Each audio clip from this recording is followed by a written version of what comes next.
Hello and welcome. This is Rahim Zulfikar Ali from Excel Basement Private Limited.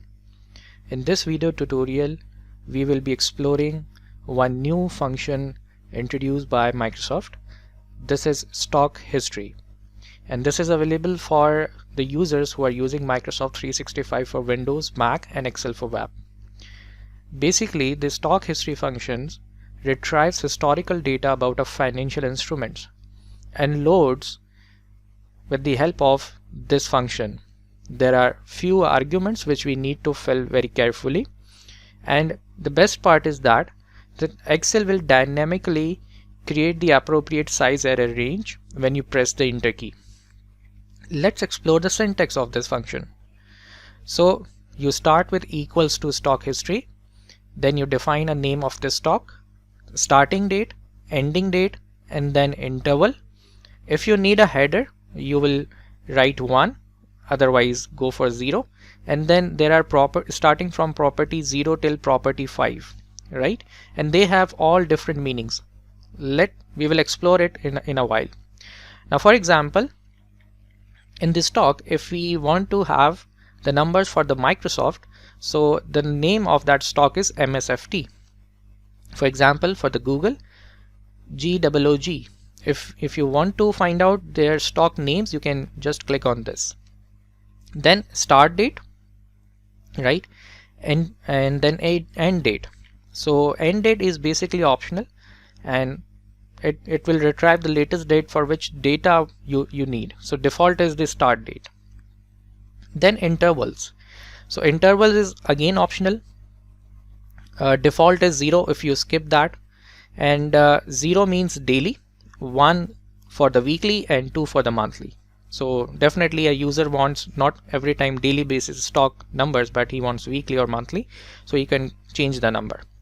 Headers are also optional. If you want to see the headers, you will write 1 for the show, 0 for no headers, and 2 for show the instrument identifier and the headers.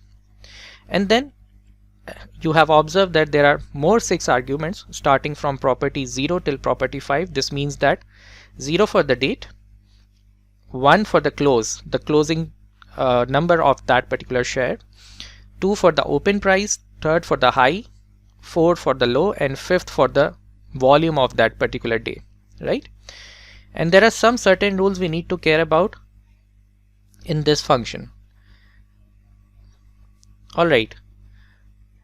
There are few rules which I want to basically add in this video is that if you write a date, you have to enclose in double quotes, or you can write a formula that is today bracket open bracket close, or you can refer a cell which contains a date as well, right? So these are some of the technical points which you need to read on this particular website. Just go to Google and type stock history function in Excel, and you will find this article which is on support.microsoft.com. Let's have a demonstration within Excel at very primarily level. So I have open Excel workbook, and you can see I have defined a stock name in B3, and now let's execute the function. So equals to stock history. First you need to define a name of that stock which is in B3. Starting date, let's say we have to enclose in quotes, so 1/1/2021. End date, let's say if I use a function that is today. Then interval, you need that stock prices on daily basis, weekly, or monthly, so I will go for daily, and for that you need to write 0 here. Then definitely we need headers, because without headers we will not be identifying that which is the high price, low price, or opening price. So for headers you need to write 1, show headers. Then from the properties 1 till property 6 you need to identify these columns. If you do not want, just write a comma to skip that, right? So I will be adding everything in this particular table: closing, opening, high price, low price, and the volume, and I will just close this bracket. As soon as I close this bracket, it shows busy, but with the internet connection within few seconds now the headers are there: date, close balance, open balance, high, low, and the volume for the Microsoft, right? And it starts from let me change the format, Control Shift 3. So it's start from 4th Jan till 27th Jan 2021, right? And if I want to have the stock name of, instead of Microsoft, let's try another for Google GOOG, and it shows busy, but within few seconds it's just get updated.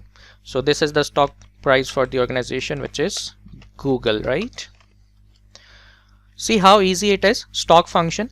And what more you can do, there can be a lot of ideas, but there is one more idea, is that once you get this kind of a data, you can make spark lines, and all those spark lines can go in your dashboard as well.